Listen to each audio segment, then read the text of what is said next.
hello and welcome. So today I'm going to be talking about the movie Dead Ringers.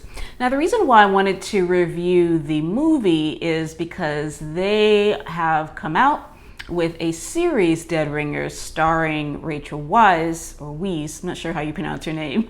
But the original starred a man, Jeremy Irons, as the main character. The new one is going to be starring Rachel Weisz, or Weisz. So I wanted to see the movie first. But before I get into all that, I wanted to discuss briefly the painting behind me. It is another painting based on the series Interview with a Vampire. It's not a literal depiction of the characters in Interview, but it was definitely inspired by their love story. So I'm having a lot of fun with that series. So it'll be done it may be done by the time this comes out. If so, the link will be in the description. If not, then next week. All right, well, let's get into it. So I did not have a lot of expectations with this movie. I wasn't sure if I was going to like it or not. I did like it. It was very thought-provoking.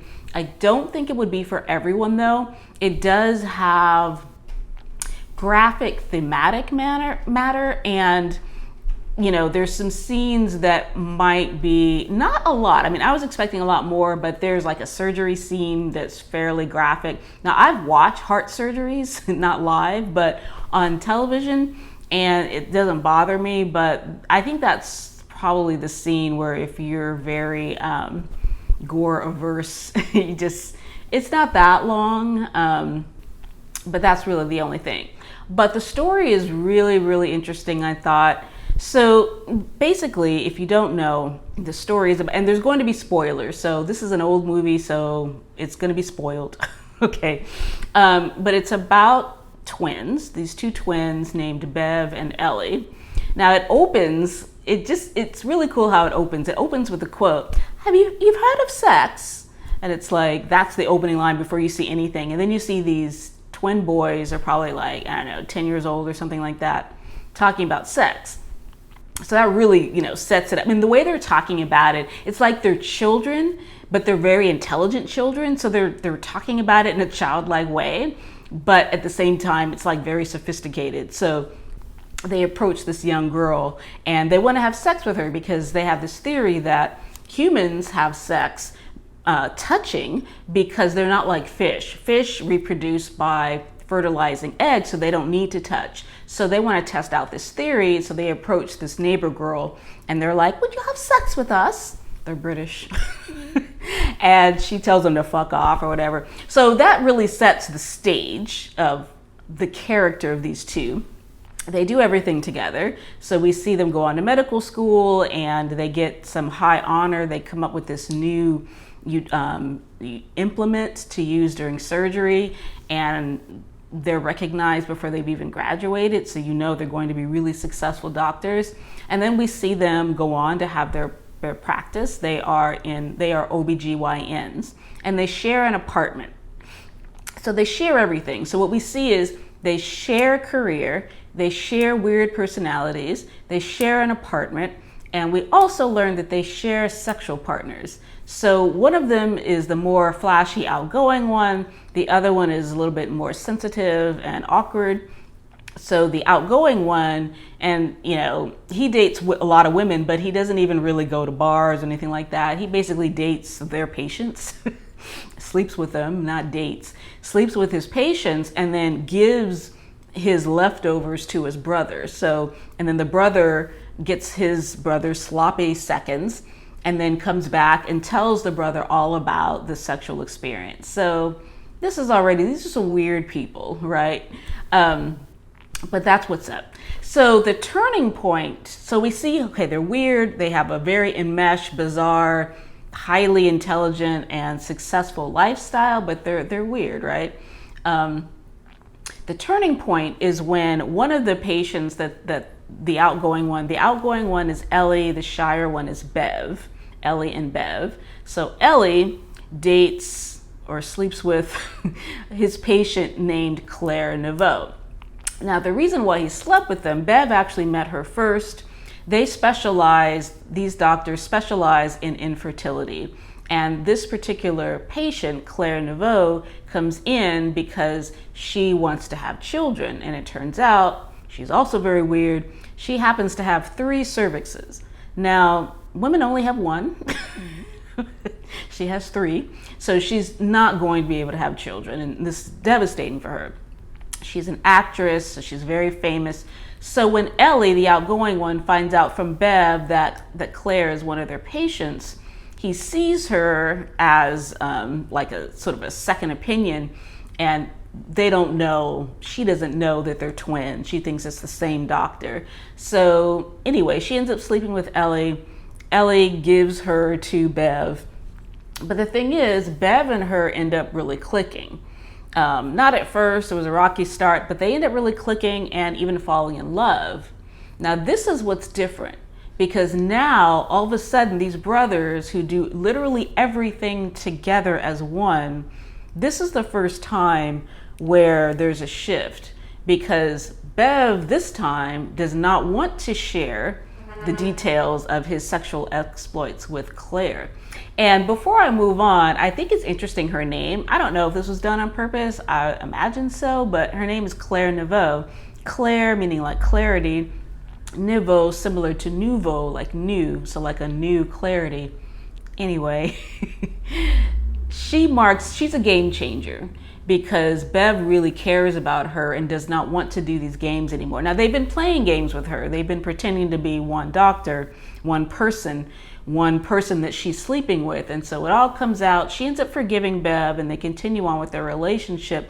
But it's clear that this is going to be a problem.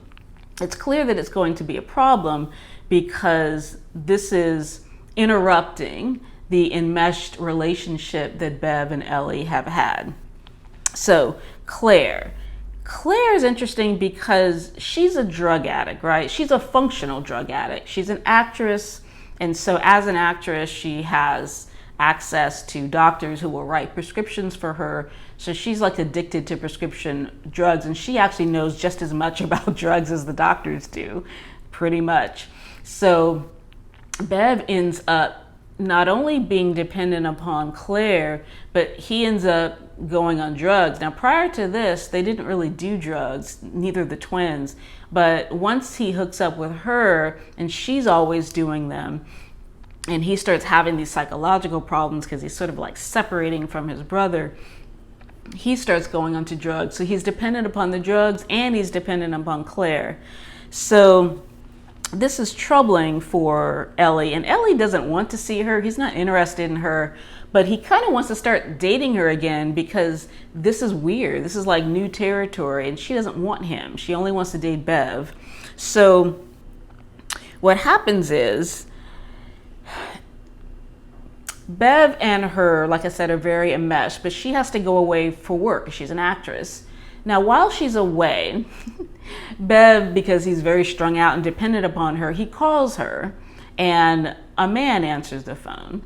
Now, she's an actress. Actors and actresses have people around them all the time. So this is just an assistant, and he's gay on top of that. But Bev doesn't know this. He just calls. There's a man answers the phone. He's pissed off. He thinks assumes that she's cheating, goes off into a spiral with the drugs, just goes downhill.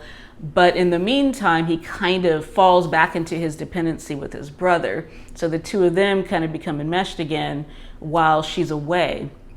When she comes back, now Bev's life is a hot mess by this time. He has sunk all the way to the bottom and has become a disgrace and is threatening both of their careers because, again, they've done everything, including their career, together.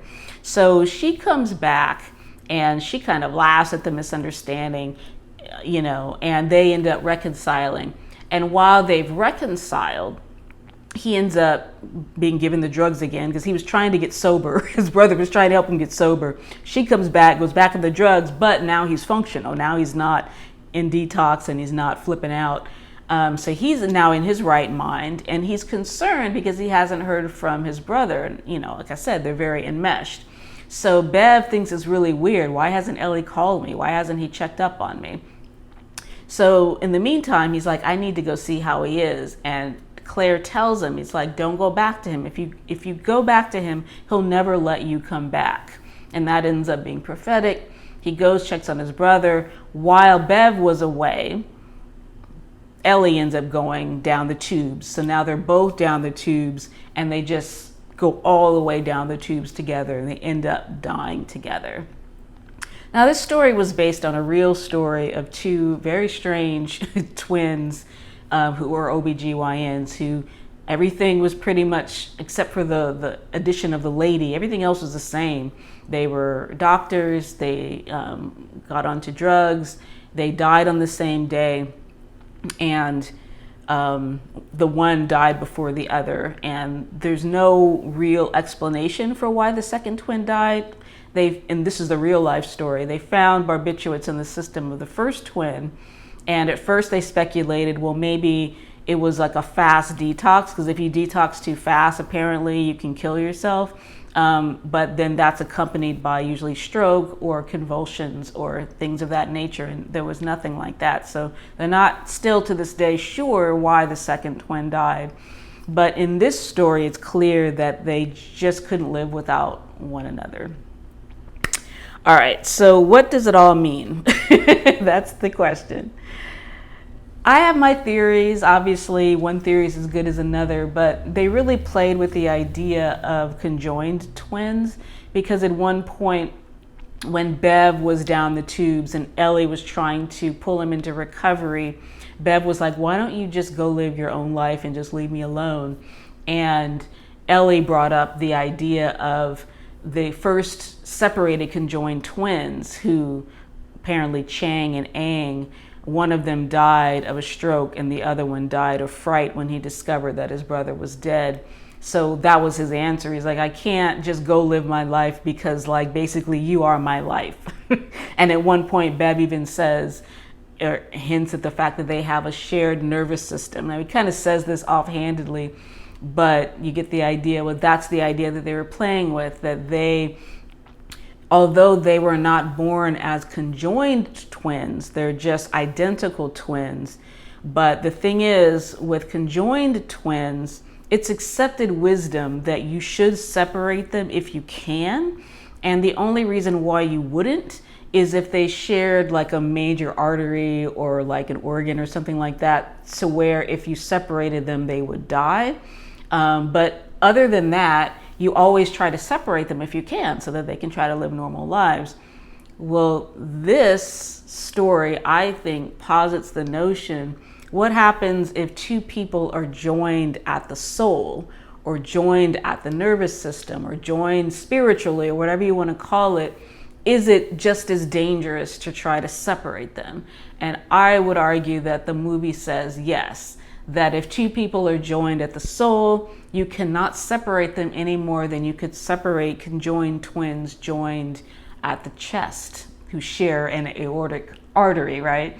So I think that's the main idea they're playing with. There's also a lot of male-female stuff, gender roles. At one point, Claire is sort of ridiculing Bev because there's a scene where he's helping her rehearse, and he's not very good. So she's kind of teasing him about, didn't you ever play as a child? Didn't you ever do this? And he's like, and why do you have a woman's name? And he gets really defensive about this. He's like, because she hints like, well, why do you have a girl's name? What is why would your mom call you Beverly? And so he gets really mad and he's like, what are you trying to say? You trying to say I'm gay? You trying to say my mother just wanted girls? Is that what you're trying to say? And no one said any of that, right? But when you're really triggered, that's a hint that something's bothering you. So I wonder if because Ellie, his name is really Elliot, but he goes by Ellie, and Beverly started off as a man's name, but by the 20th century, it had already morphed into a woman's name. And the movie has it set to where it opens in 1954 when we first see them, and they're about 10. So it's well into the 20th century. So the parents would have known that Beverly is a woman's name. So it's really interesting. Did that play a factor in how they turned out? It's interesting that the movie really doesn't give them a context. You don't see their parents. They don't even hint at a mother and father. except that one line where he gets really defensive about his name. So you wonder, was that going on? Was there no father? Did the mother want girls? I don't know. But the whole male, female, it's kind of all enmeshed also with status, because as OBGYNs, as male OBGYNs, they have sort of this status in society, but also the power over women. There's this really uncomfortable scene where he's using the medical implements that they had come up with back when they were in med school. He's using this on a routine exam with a patient, and she's telling him, it hurts, and he's basically shutting her down and telling her, like, mocking her, and he kind of just shuts her up, even though she is really in pain. And it was really triggering for me, because I think just about every woman has had the experience with some arrogant doctor where they're not taking you seriously, they're not listening to you, and they're using their status and their supposed intelligence over you to say, well, I know best what's good for your body.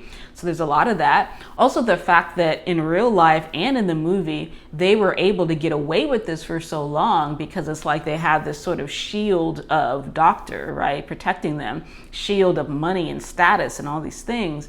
So I think the movie's also playing with that, like, what do people do when they can sort of in plain sight violate the law because they have this like shield of protection, this, gender privilege, financial privilege, and then profession. Their profession is a highly privileged one. So it's really interesting.